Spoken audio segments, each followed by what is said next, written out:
नमस्कार, शाम के 7 बजे हैं। खबर दमदार के साथ मैं हूं अनुपम। सबसे पहले बात करते हैं बड़ी खबर की। 20 अगस्त से शुरू होगा यूपी विधानसभा का सत्र। सदन में बैठने की व्यवस्था में बदलाव होगा। कोरोना के चलते आपको बता दें कि ये सीटिंग अरेंजमेंट में बदलाव किया जाएगा। सुबह 11 बजे से सत्र की शुरुआत होगी और सत्र के हंगामेदार रहने के पूरे आसार हैं, क्योंकि कानून व्यवस्था और तमाम मसलों को लेकर विपक्ष लगातार सरकार पर सवाल खड़े कर रहा है। ऐसे में माना जा सकता है कि 20 अगस्त से शुरू होने वाला सत्र हंगामेदार रहने के आसार हैं। रंजना बातचीत करने के लिए हमारे साथ फोन लाइन पर हैं। रंजना, 20 अगस्त से सत्र होगा और हंगामेदार रहने के पूरे आसार लग रहे हैं।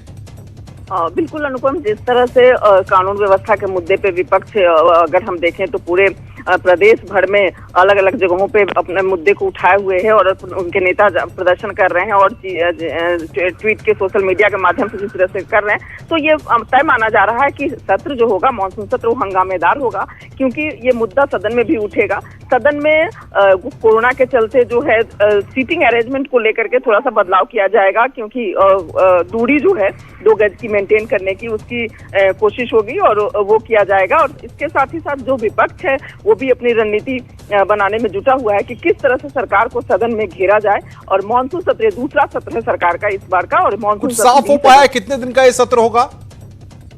देखिए, अभी उसका पूरी ये सूची नहीं दी गई है, लेकिन हाँ, ये कहा जा रहा है कि छोटा ही होगा सत्र इस बार, क्योंकि जो कोरोना के चलते जो सीटिंग अरेंजमेंट होंगे उसमें कुछ बदलाव जो बात की जा रही है, उसके चलते जो है सत्र भी छोटा ही रखने का जो जहां तक विधानसभा रंजना नजर बना के रखिए। आगे भी हम आपसे अपडेट लेते रहेंगे। रंजना हमारी संवाददाता बता रही थी कि सत्र छोटा ही होगा, लेकिन अभी तिथि नहीं पता है। सुबह 11 बजे सत्र की शुरुआत होगी।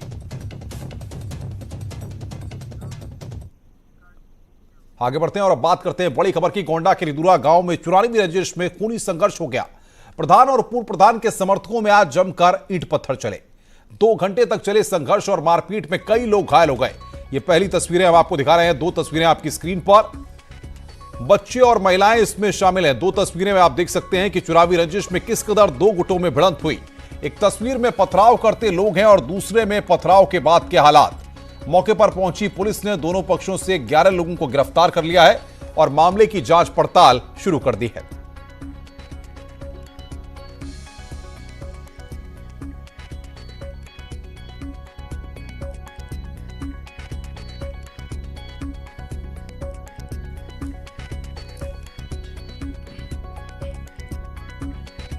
तो चुनावी रंजिश में संघर्ष यहां पर गोंडा में सामने आया।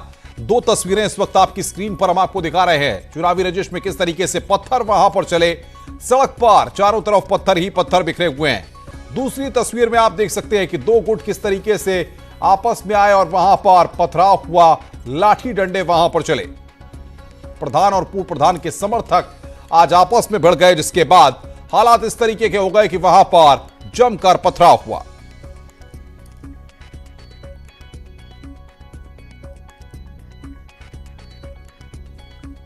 चुनावी रंजिश में यह संघर्ष हुआ है प्रधान और पूर्व प्रधान के समर्थकों के बीच में। ये 2 तस्वीरें इस वक्त हम आपकी स्क्रीन पर आपको दिखा रहे हैं। सड़क पर किस तरीके से चारों तरफ पत्थर ही पत्थर नजर आ रहे हैं पुलिस बल के साथ। इसको देखकर यह अंदाजा लगाया जा सकता है कि कितनी देर तक वहां पर यह तनाव बना रहा और दोनों तरफ से पत्थर फेंके जाते रहे।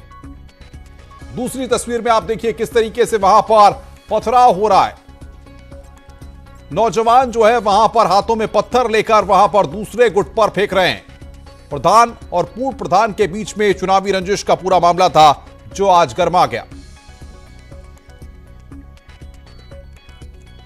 आगे बढ़ते हैं। सीबीएसई और सीआईएसई बोर्ड के बाद अब यूपी बोर्ड भी अपना पाठ्यक्रम 30% कम करेगा, जिससे छात्रों को राहत मिल सकेगी। सरकार यह फैसला कोरोना को देखते हुए कर रही है और जल्द ही इसका शैक्षिक कैलेंडर भी जारी होगा। सरकार ने बोर्ड के प्रस्ताव को मंजूरी दे दी है। बाकी बचा 70% सिलेबस 3 भागों में पढ़ाया जाएगा। पहले भाग में सिलेबस कक्षावार, विषयवार और अध्यायवार वीडियो बनाकर ऑनलाइन पढ़ाया जाएगा। इसे टीवी चैनल पर भी प्रसारित किया जाएगा। जबकि दूसरे भाग में वो सिलेबस होगा जिसे छात्र खुद पढ़ेंगे और तीसरे भाग में प्रोजेक्ट होगा। उत्तर प्रदेश सरकार द्वारा माध्यमिक शिक्षा बोर्ड के पाठ्यक्रम को 30% कम करने का निर्णय लिया गया है और ये जो 30% पाठ्यक्रम की कमी है, इसमें बचे हुए जो 70% पाठ्यक्रम है उसे 3 भागों में बांटा गया है, जिसमें पहले भाग में पाठ्यक्रम का वो भाग है जिसमें कक्षावार, विषयवार, अध्यायवार जो वीडियोस बनाकर ऑनलाइन इसको पढ़ाया जाएगा। और दूसरे भाग में पाठ्यक्रम का वो भाग होगा जो छात्र द्वारा स्व अध्ययन के द्वारा किया जाता है। और तीसरे भाग में पाठ्यक्रम का वो भाग होगा जो प्रोजेक्ट वर्क के माध्यम से छात्रों द्वारा किया जा सकता है। मेरठ में आज कुछ लोगों ने बच्चों के स्कूल की फीस जमा करने के लिए चौराहे पर भीख मांगी। इन लोगों का कहना है कि कोरोना काल में अभिभावकों पर फीस का अतिरिक्त बोझ नहीं पड़ना चाहिए और वो सरकार से मांग कर रहे हैं कि कम से कम बेटियों की फीस तो जरूर माफ की जाए। मेरठ की संस्था के लोगों का कहना है कि 3 महीने की फीस जमा करने के बाद न करने पर बच्चों का नाम स्कूल से काटा जा रहा है। भीख मांगने की नौबत इसलिए आ गई कि हम सरकार से ये गुजारिश कर रहे हैं कि कम से कम एक बेटियों की तो फीस माफ करे सरकार। बेटी बचाओ बेटी पढ़ाओ के अंतर्गत अगर सरकार बेटियों के लिए इतनी अच्छी अच्छी योजनाएं लाती हैं तो कहीं ना कहीं सरकार सिर्फ बेटियों की फीस माफ करे, जिससे अभिभावकों को जो बेटियों के माता पिता हैं उनको कहीं ना कहीं भविष्य में उनकी शादी करनी होती है तो कहीं ना कहीं से वो एक एक दिन का पैसा जोड़ के 3 महीने तक अगर वो पैसा जोड़ेगा तो उसके फंड में जाएगा, बेटी के फंड में जाएगा। लोगों की मनमानी यही है कि उन्हें जब फीस के साथ साथ वो इतना दबाव डालते हैं पेरेंट्स के ऊपर कि आज ये खर्चा है उससे अलग इतने खर्चे कर लेते हैं। उनकी मनमानी ख़त्म होनी इसलिए ज़रूरी है। अगर यही चलती रही मनमानी तो आगे ये वाला टाइम आएगा कि हर आदमी जो मध्यम वर्गीय आदमी है वो अच्छे स्कूल में बच्चे को नहीं पढ़ा पाएगा। बिल्कुल मेरे हिसाब से सरकार को नीति बनानी चाहिए और सरकार को इस चीज़ में आगे आना चाहिए। केवल बेटियों की वजह से बोल रहे हैं हम, और गुजारिश यही है कि अगर बेटों की फीस भी ले ले तो उसमें से अगर बेटियों की फीस भी माफ़ कर दी जाए तो ये सरकार। और अब बात करते हैं उम्भा कांड की। प्रदेश कांग्रेस के अध्यक्ष अजय कुमार लल्लू को आज भदोई में हिरासत में ले लिया गया। वे सोनभद्र के उम्भा गांव जा रहे थे। हिरासत में लेने के बाद अजय कुमार लल्लू ने कार्यकर्ताओं के साथ सरकार की सद्बुद्धि के लिए हवन कीर्तन करना शुरू कर दिया और सरकार पर निशाना साधा। इस सरकार को सद्बुद्धि मिले, लोकतंत्र कायम हो, संविधान बचे, अभिव्यक्ति की आज़ादी बचे।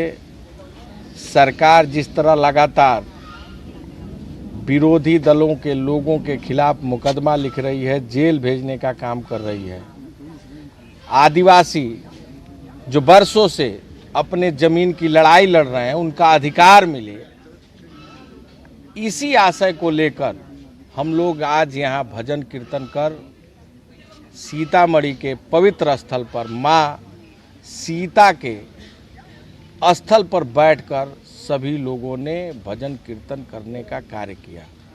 अगला क्या प्लान है? अभी बता रहे थे सीओ साहब कह रहे थे कि आप लोग जा सकते हैं लेकिन सोनभद्र नहीं। अभी आधिकारिक कोई सूचना नहीं मिली है। हम लोग यहाँ बैठे हैं।